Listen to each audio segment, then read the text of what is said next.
Boa noite, meus irmãos, graça e paz do nosso Senhor Jesus Cristo. Um privilégio poder estar aqui nesta noite para juntos refletirmos na palavra do nosso Deus, o nosso único Deus, a qual tem nos amparado e nos guardado durante todo esse tempo e nos guardará. E voltará em breve para buscar a tua igreja, para morar com Ele.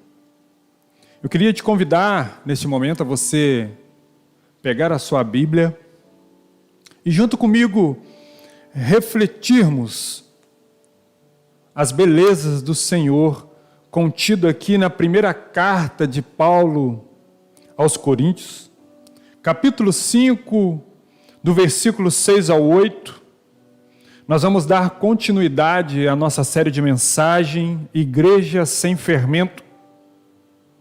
Enquanto você abre a sua Bíblia em 1 Coríntios, capítulo 5, versículos 6 ao 8, eu quero relembrar com você as outras duas mensagens dessa série.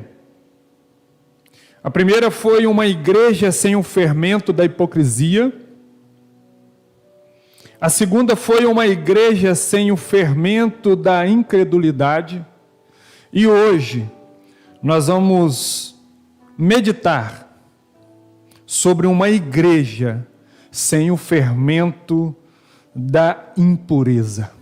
E para isso nós vamos fazer uso da carta do apóstolo Paulo aos irmãos de Coríntios.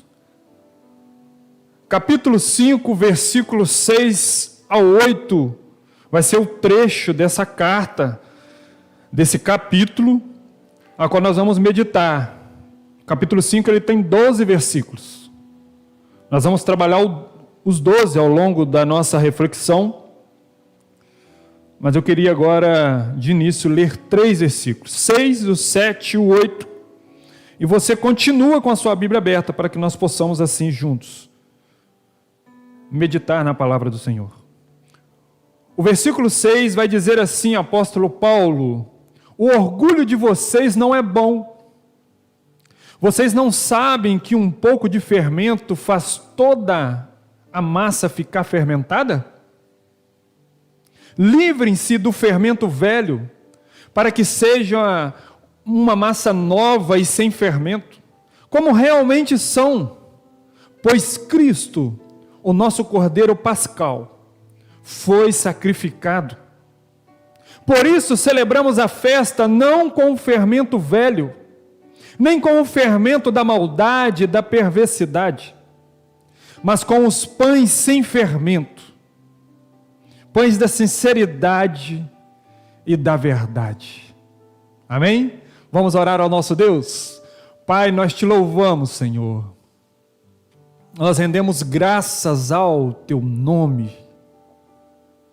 Nos ajude agora neste momento, Senhor, refletir na tua palavra. Abra a nossa mente, o nosso entendimento. Abra o meu coração, abra o coração dos meus irmãos. Que nós possamos reconhecer e entender as verdades a qual o Senhor revelou ao apóstolo Paulo. E o mesmo nos revelou através da Bíblia Sagrada. Fala com a gente nesta noite. Trata o nosso coração, Senhor. Oh, meu Deus, que nós possamos nesta noite entendermos que o Senhor cuida de nós em cada detalhe da nossa vida. Que ao mesmo tempo que o Senhor vai fechando as arestas que nós vamos abrindo ao longo da nossa caminhada,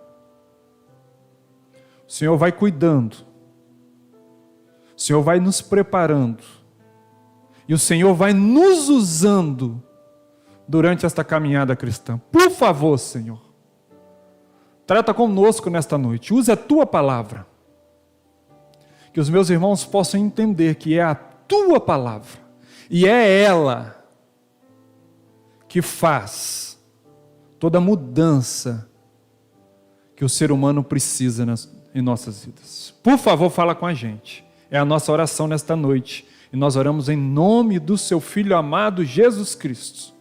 Amém e amém. Meus irmãos, Paulo escreve a Coríntios, nessa primeira carta, e ao longo dessa carta, desde o primeiro capítulo, até nós chegarmos aqui no capítulo 5, nós vamos ver Paulo tratando de várias situações a qual esta igreja de Corinto precisa ser tratada. O apóstolo Paulo ele vai escrever principalmente essa carta para combater a rebeldia de alguns desses membros desta igreja. Durante esta carta nós vamos ver que houve divisões. Aquela igreja de Corinto, em alguns momentos, faltava o primeiro amor, o amor verdadeiro. Em outros momentos nós vamos ver o apóstolo Paulo chamando a atenção da igreja de Corinto na questão ao orgulho, à presunção dentro da igreja. É real o nosso entendimento na leitura dessa carta, que o apóstolo Paulo vai corrigindo a igreja de capítulo após capítulo. E especialmente aqui nesse capítulo 5, apóstolo Paulo ele vai tratar da doutrina da disciplina. E é sobre isso que nós vamos refletir nesta noite. E eu quero convidar para que você esteja ligado com a gente, conectado agora aqui com a sua Bíblia aberta, e que você possa juntamente comigo, no decorrer dessa reflexão, meditar nas palavras e nos ensinamentos de Paulo. A igreja de Corinto, aqui nesse momento do capítulo 5, a igreja ela está tomada pela desunião. Ela está tomada pelo mundanismo de uma forma tão preocupante que sérias providências devem ser tomadas.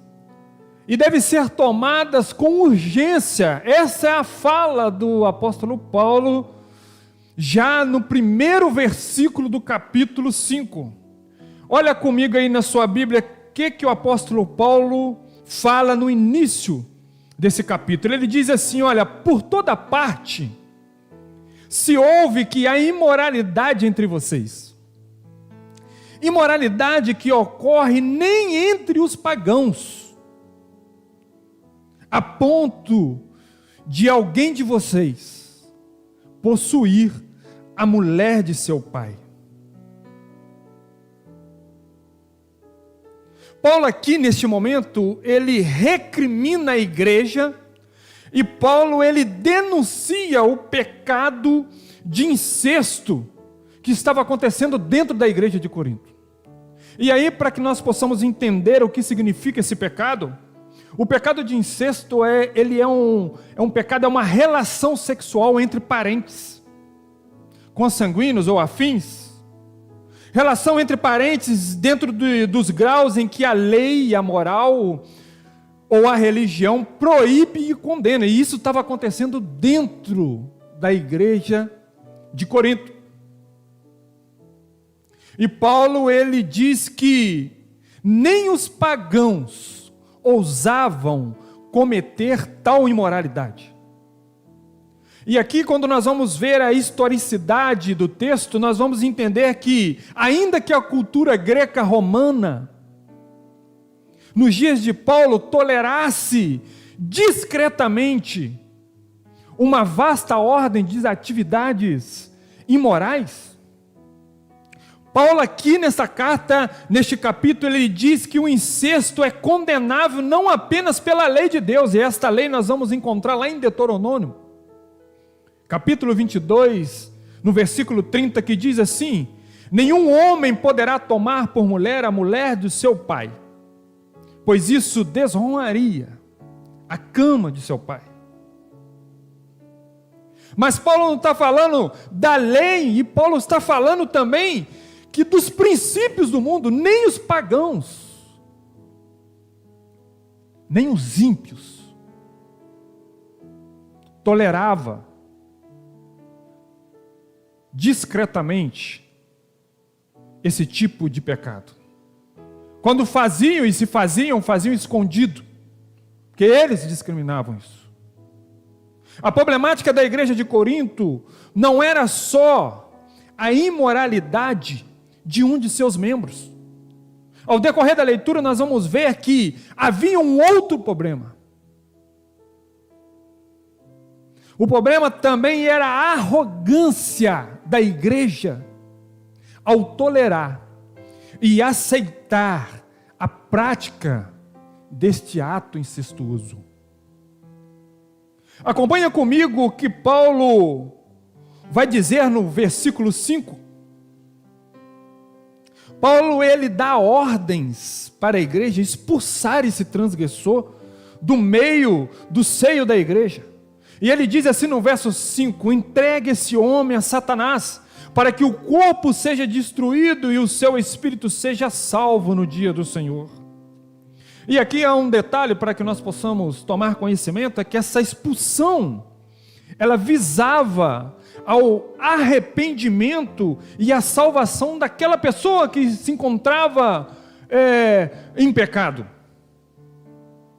E quando nós vamos estudando as cartas de Paulo, nós vamos encontrar historiadores da Bíblia que acreditam que a atitude de Paulo no capítulo 5 da primeira carta, ela deu resultado, porque há algumas interpretações da segunda carta de Paulo aos Coríntios, no capítulo 2, do versículo 5 ao 11, que estudiosos entendem que esse mesmo homem da primeira carta, do capítulo 5, ele se arrepende lá na segunda carta, no capítulo 2. Então nós vamos entender que a atitude de Paulo em expulsar este rapaz do seio da igreja, tinha sim o intuito de que ele se arrependesse desse pecado e voltasse para a congregação, e isso alguns historiadores acreditam que aconteceu em uma dessas interpretações da segunda carta de Coríntios, no capítulo 5. Mas o apóstolo Paulo entende que só expulsar esse rapaz não resolveria todo o problema, toda a problemática da igreja de Corinto. E aí no versículo 6, Paulo ele vai tratar agora a igreja. Ele vai dizer assim: olha, o orgulho de vocês não é bom. Paulo ele condena a soberba e a atitude da igreja em não tratar um pecado dentro da igreja. E aqui nós vamos ver Paulo usar uma figura de linguagem na área da culinária, que ele diz assim: olha, um pouco de fermento tem a capacidade de penetrar em toda a massa e fazer toda a massa crescer. O que Paulo está querendo dizer sobre esse fermento nessa massa, e aí nós vamos aprender no verso 7 sobre o fermento velho. Paulo está dizendo que o fermento ele tem o poder de penetrar. E aí, as irmãs que estão conectadas com a gente entendem bem disso. E Paulo ele vai dizer que o fermento ele penetra na massa, e não precisa de muito fermento, pouco. Ele penetra e ele influencia toda a massa. É como se fosse, irmãos, para quem não entende do fermento, é como se fosse um saco de batata com uma batata estragada. Aquela batata estragada, por ser uma só dentro de um saco, todas juntas, aquela batata estragada, ela tem o poder de estragar as demais batatas. É disso que Paulo está falando, só que aqui ele usa a figura do fermento. Mas o que Paulo está querendo dizer para a igreja de Corinto, e hoje nós podemos entender, é que o pecado tem o mesmo efeito do fermento. O pecado ele vai penetrando, o pecado ele vai se enraizando, se infiltrando e influenciando e contaminando toda a igreja. Se a igreja não disciplinar, se a igreja não corrigir os seus membros faltosos por suas más práticas, o pecado de um é capaz de afetar todos os outros irmãos. Essa é a preocupação de Paulo, e essa preocupação de Paulo, ele está longe, e alguém envia uma carta para ele dizendo o que está acontecendo em Corinto, e de longe mesmo ele toma a decisão de corrigir, de inibir, de dirimir este pecado dentro da igreja, para que os demais irmãos não sejam afetados e infectados pelo pecado. Veja comigo o versículo 7, Paulo diz assim, olha, livrem-se do fermento velho, para que sejam massa nova e sem fermento, como realmente são. E aqui há um detalhe rico dentro desses versículos do capítulo 5, que nós precisamos observar, porque no decorrer da leitura do capítulo 5, nós vamos entender que Paulo havia enviado uma carta à igreja de Corinto, como resposta à carta que ele recebe. Só que essa carta, ela se perdeu ao longo do tempo. Essa carta, ela não chegou até nós. E essa carta que foi perdida ao longo do tempo, essa carta que não foi possível que nós a lêssemos, essa carta instruía os irmãos de Corinto a se apartarem-se de cristãos que continuavam a praticar a imoralidade. Paulo já estava tratando disso já há alguns tempos. Mas os irmãos de Corinto não entenderam o que Paulo quis dizer. E às vezes nós incorremos também de muitas das vezes não entendermos o que a palavra está querendo dizer para nós. E esses irmãos de Corinto não entenderam. Paulo quis dizer nessa carta, que se perdeu ao longo do tempo, eles pensaram que a ideia era apartar-se totalmente do mundo. E o apóstolo Paulo não estava falando de se apartar do mundo. O apóstolo Paulo estava se falando para se apartar daqueles que se dizem crente e não são. Não foi isso que Paulo quis dizer, não era para se apartar do mundo. O problema da igreja não são os perdidos no mundo. Nunca foi. O problema da igreja, tanto de Corinto, como a do nosso tempo, do século 21, da igreja do aeroporto, a IP do aeroporto, o nosso problema não são os perdidos no mundo, pois o nosso chamado é para pregar para aqueles que estão perdidos no mundo. O problema da igreja é quando os crentes voltam a vivenciar suas velhas práticas mundanas em sua vida diária, em suas casas e na igreja. Esse é o problema. Esse é o perigo, não é o mundo, são os ímpios. A ordem não é para que eu me afaste dos ímpios, muito pelo contrário, eu tenho que ir até eles. Eu tenho que influenciá-los com o evangelho. E a igreja de Corinto fez diferente. Eles se trancaram. Mas ao invés de eles influenciar o mundo estava influenciando eles. E eles voltaram a cometer as velhas práticas que cometiam antes de conhecer a Jesus. E aqui vale trazer uma frase para o nosso entendimento. O problema não é a igreja ir ao mundo e influenciá-lo.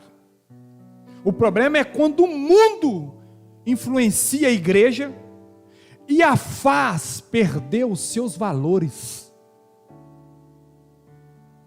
Você está entendendo, meu irmão? Veja comigo o que Jesus pede.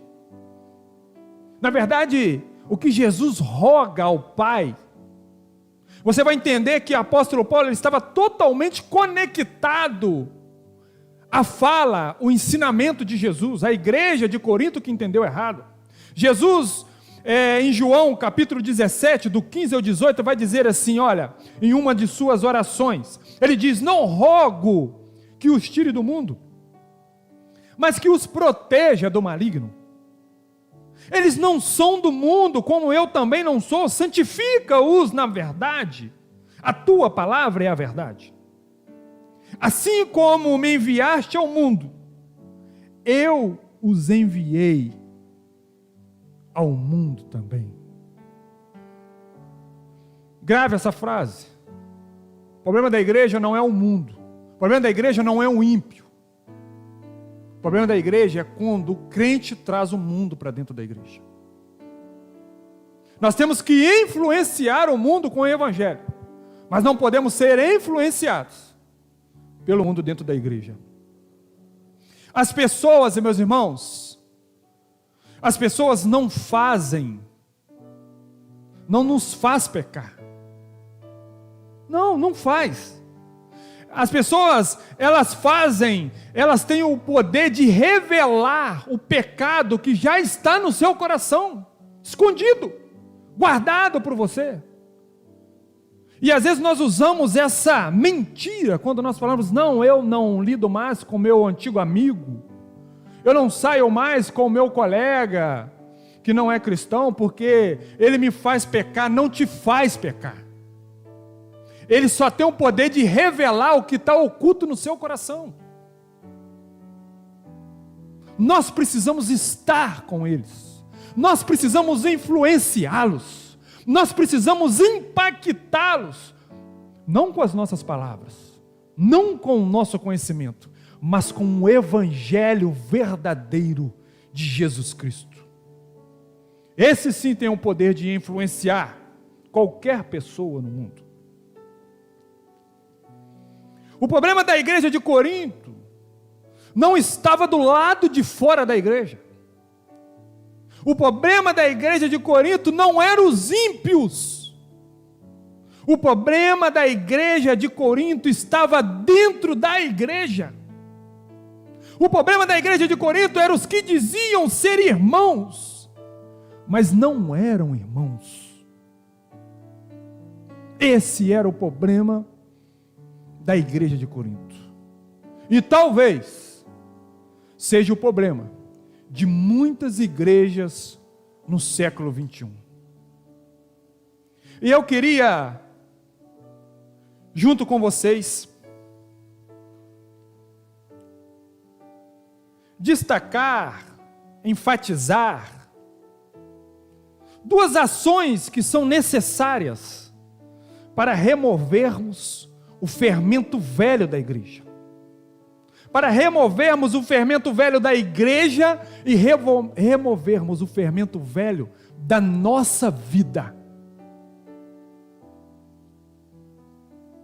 E a primeira ação que eu entendo quando eu leio o capítulo 5 da primeira carta aos Coríntios, é que nós precisamos entender que a disciplina na igreja é um ato de amor. É um ato de amor. Veja comigo o versículo 6. O orgulho de vocês não é bom. Vocês não sabem que um pouco de fermento faz toda a massa ficar fermentada? Pastor Hernandes Dias diz que onde não há correção, onde não há disciplina, não há amor responsável. Quem ama, cuida. Apóstolo Paulo, no verso 2, diz que a igreja de Corinto estava cheia de orgulho, ao invés de estarem lamentando pela vergonha que aquela igreja se encontrava naquele momento. As pessoas, os ímpios, quem estava fora da igreja, condenava os que estavam dentro da igreja. Eles diziam, poxa, o que eles praticam lá é pior do que nós fazemos aqui fora. Isso tem acontecido no nosso tempo, no século 21. E é sobre isso que o apóstolo Paulo está falando. Lança fora, tira todo o fermento velho. Fermento velho são as nossas velhas práticas, quando ainda éramos perdidos no mundo. Em momentos enquanto os nossos olhos estavam fechados, os nossos corações pedrificados. Mas Jesus me encontrou, Jesus te encontrou, e Ele te deu uma nova vida. Desvendou o seu olhar, abriu os teus olhos, quebrou aquele coração de pedra e trouxe um coração sensível à palavra do Senhor. É isso que o apóstolo Paulo está falando aqui, meus irmãos. O apóstolo Paulo fala que ao invés deles estarem orgulhosos, presunçosos, eles deveriam estar lamentando pela vergonha que a igreja se encontrava. Tolerar pecado dentro da igreja é um sinal que a igreja não ama os seus membros. Por isso eu iniciei esse ponto dizendo que disciplinar é um ato de amor. Se sua igreja te cobra, se sua igreja te disciplina, se seu pastor vai atrás, se seu pastor quer saber, se seu pastor te liga, é porque ele ama, é porque ele aplica a palavra do Senhor no coração dele e no seu coração. Quem ama cuida. Grave essa palavra, uma frase tão falada em nosso tempo que às vezes passa despercebido para nós. Observe comigo o que está escrito em Hebreus, capítulo 12, do versículo 5 ao 6. O autor aos Hebreus diz assim: olha, meu filho, não despreze a disciplina do Senhor, nem se magoe com a sua repreensão, pois o Senhor disciplina quem ama e castiga todo aquele a quem aceita como filho. Disciplina é amor, disciplina é cuidado, disciplina é demonstração que você é valioso, disciplina é mostrar para aquele que está sendo disciplinado que a igreja ama ele, que a igreja quer o bem dele, que a igreja ora por ele e se preocupa por ele. E muitas das vezes isso vira um cavalo de Troia, vira uma briga dentro da igreja. Porque muitos membros perderam o real significado da doutrina da disciplina. Esqueceram que a disciplina é amor. Esqueceram que a disciplina é cuidado. A disciplina é característica do amor. Entenda isso. Entenda isso, por favor. E aqui dentro desse ponto, já que o nosso primeiro ponto é entender que a disciplina na igreja é um ato de amor, a primeira aplicação que eu quero fazer nesse ponto é a seguinte: nós fracassaremos na disciplina se não ligarmos o alarme contra o incêndio do pecado. Mas esse alarme ele tem que ser ligado antes que o fogo do pecado se alastre dentro da igreja e consuma todos os membros da igreja. É isso que o apóstolo Paulo está falando. A doutrina da disciplina tem que estar presente em nosso meio. Calvino dizia que onde há disciplina, Calvino vai dizer que uma igreja onde há disciplina é uma igreja viva. E ele diz mais: uma igreja onde a disciplina é negligenciada, essa igreja não é uma igreja genuína. E Calvino já fala isso há muito tempo. A disciplina é uma ordem de Deus para nós. E deve ser aplicada com muito amor, com muito carinho e com muito cuidado. E aquele que é disciplinado, ele deve entender que essa atitude demonstra zelo da igreja por ele. Que esta igreja demonstra amor a cada um de seus membros.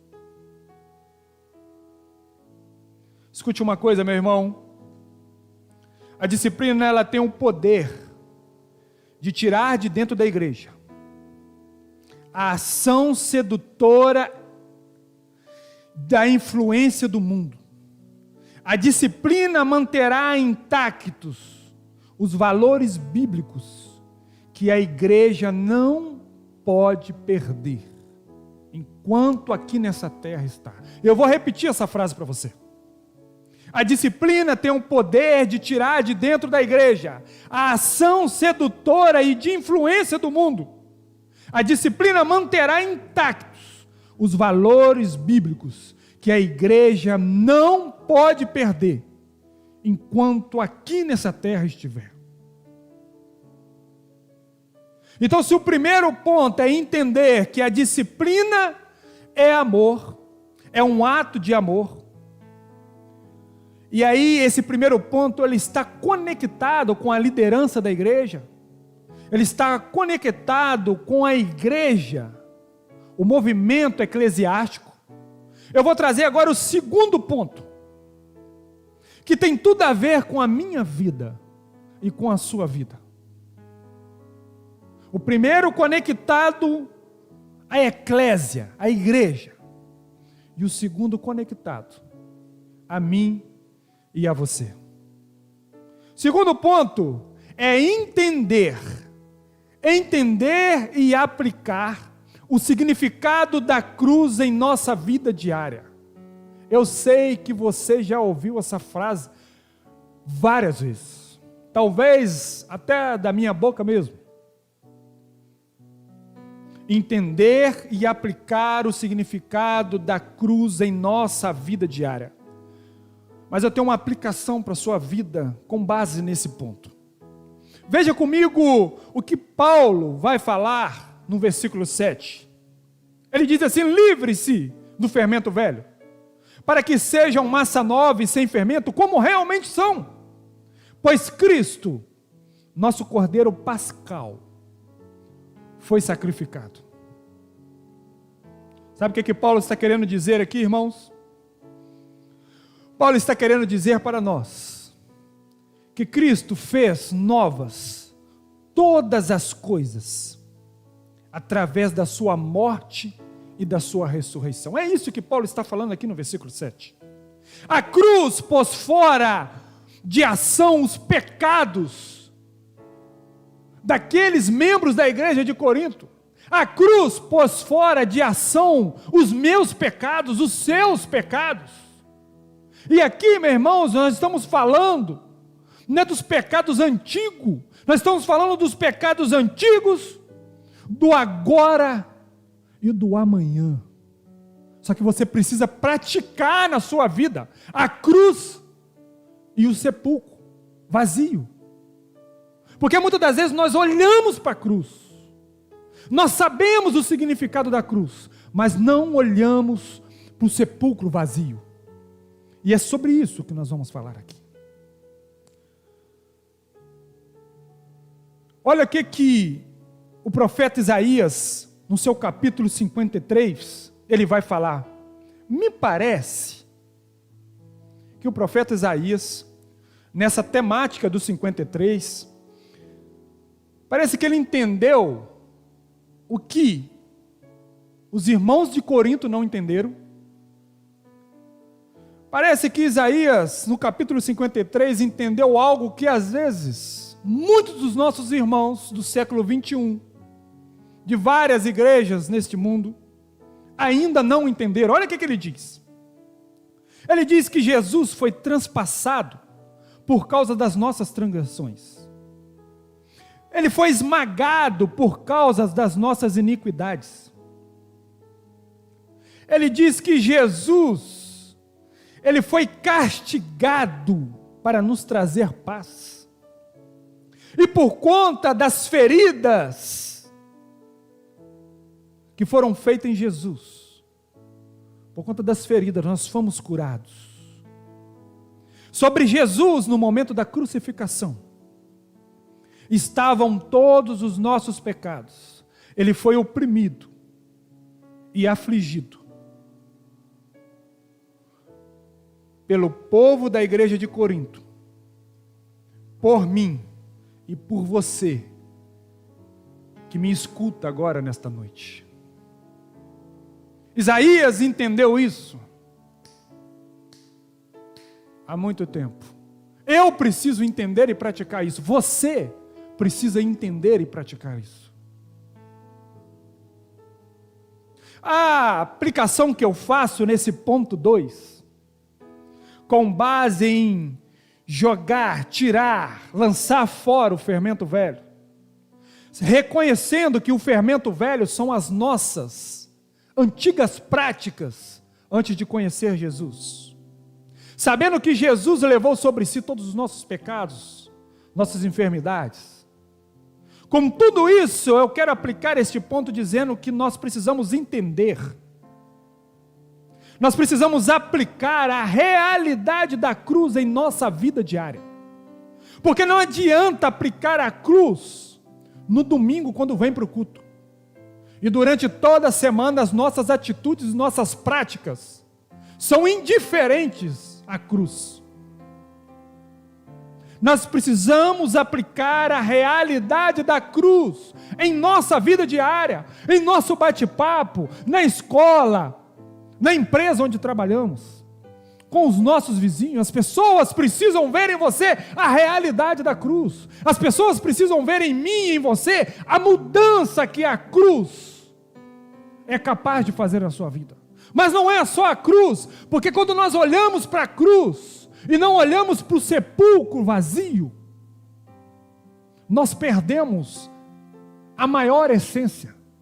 Porque a maior essência não foi Jesus morrer na cruz. A essência do texto é a ressurreição dele no terceiro dia. Porque a cruz, ela remete o nosso passado, presente e futuro. Mas o sepulcro vazio remete a nossa prática de vida diária, como novas pessoas, como aquela oportunidade que o sepulcro vazio de Jesus nos dá, de vivermos uma nova vida com Ele, e essa nova vida não pode ter as mesmas práticas da antiga.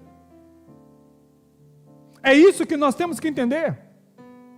E aí, o fermento velho são atitudes e pecado que praticávamos, e que hoje não deveríamos praticar. Se continuarmos a viver as mesmas atitudes, as mesmas práticas na nossa vida,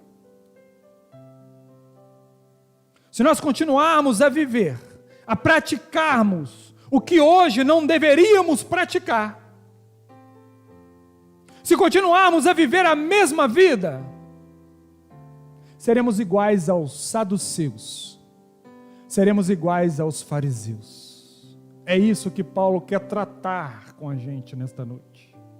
É isso que Jesus traz nos escritos de Paulo para nós. Não adianta apontarmos para a cruz e dizermos que Jesus nos perdoou, se não olharmos para o sepulcro vazio e vivermos uma nova vida. Jesus morreu, mas ressuscitou, nos dando o direito de uma nova vida. Mas muitos crentes não têm vivido esta nova vida. E é aqui que entra a disciplina. É aqui que entra a doutrina da disciplina. É aqui que há a necessidade de vivermos em nosso meio a disciplina bíblica. Porque se o crente não entende que ele tem que viver uma nova vida, a disciplina vai mostrar isso para ele. Porque se não houver a disciplina para dar direcionamento para aquele que está faltoso, para aquele que continua vivendo as suas antigas práticas, todos os outros irmãos irão praticar também as antigas práticas. Porque infelizmente há um mover dessa maneira. Se um faz e ninguém está falando nada, eu também vou fazer. E aqui entra a disciplina. Se quisermos ser uma igreja sem o fermento velho, precisaremos mudar nossas ações e práticas dentro e fora da igreja. Grava isso no seu coração. Se quisermos ser uma igreja sem o fermento velho, precisaremos mudar as nossas ações e práticas dentro e fora da igreja. E entendermos que o cair em pecado é diferente de viver em pecado. Você precisa entender isso. Você precisa entender. Eu não posso te iludir. Eu não posso dizer para você que você não vai errar. Serei mentiroso se eu fizer essa afirmação. Mas você tem que entender isso aqui. Que o cair no pecado é diferente de viver uma vida de pecado. Está entendendo, meu irmão? Precisamos vivenciar isso na nossa vida. E aí o pastor Paulo Júnior, ele vai falar que o salvo não é aquele que parou de pecar, e sim aquele que parou de gostar de pecar. Nós não podemos ficar soberbos, orgulhosos com os nossos erros, com os erros dos nossos irmãos próximo a nós. Nós temos é que lamentar. Se essa frase do pastor Paulo Júnior, que diz que o salvo é aquele que parou de pecar, que não parou de pecar, e sim aquele que parou de gostar de pecar, então é isso que nós devemos fazer. Ao invés de sermos orgulhosos, soberbos, devemos lamentar quando o pecado tenta nos influenciar na nossa vida diária e também dentro da igreja do Senhor Jesus. E eu quero fazer uma conclusão com você, com base nisso tudo que nós falamos aqui até agora. Eu quero dizer para você que vivemos uma época tão permissiva, que certas atitudes que dantes causavam espanto a nós, hoje já são consideradas de pouca importância. Precisamos entender que somos o povo de Deus, irmãos. As coisas têm que nos impactar, tantas as coisas boas como as coisas ruins, porque quando as coisas ruins que acontecem te impacta, você lamenta. Quando você cai, quando você erra, quando você peca, se isso te impactar, se você lamentar, se você não for orgulhoso, se você não for presunçoso, se isso te fazer lamentar, aí você vai estar entendendo o que é o significado da cruz e do sepulcro vazio. Precisamos entender que somos o povo de Deus. Fazemos parte da igreja que Ele buscará brevemente. E aqui nós precisamos entender que nós estamos vivendo entre a primeira e a segunda vinda de Cristo. E saber disso, irmãos, e olhar para as notícias nos jornais, olhar para as manchetes, e a cada momento que nós olhamos para cada notícia, nós vamos entender que mais perto o Senhor está para buscar a sua igreja, e isso tem que trazer em nosso coração uma felicidade tal. E o apóstolo Paulo, ele fala disso aqui, irmãos. Saber disso já nos dá motivo suficiente para celebrarmos nesse tempo, nesses dias ruins, porque o nosso Pai, o nosso Deus, o nosso Jesus está vindo nos buscar. É isso que os jornais estão falando. Está intrínseco em cada mensagem, está intrínseco em cada coisa horrível que nós vemos nas manchetes. Jesus está voltando. Veja comigo o verso 8, nós vamos concluir. Olha o que Paulo vai dizer sobre isso, sobre essa questão de nós entendermos que nós estamos vivendo entre a primeira e a segunda vinda de Cristo. E aí o apóstolo Paulo no verso 8 vai dizer assim, olha, por isso celebramos a festa, não com o fermento velho, nem com o fermento da maldade e da perversidade, mas com os pães sem fermento, pães da sinceridade e da verdade. Deus chamou a igreja do mundo para influenciar o mundo e ser luz no mundo. E como filhos de Deus e igreja do Senhor, somos chamados para vivermos uma vida de sinceridade. Somos chamados a vivermos uma vida de verdade. É isso que Paulo está dizendo. Festejamos, porque o nosso Deus está voltando. O nosso Jesus está chegando. Festejamos. Ele morreu por nós para nos dar esse direito de daqui a pouco estarmos junto com Ele nas mansões celestiais.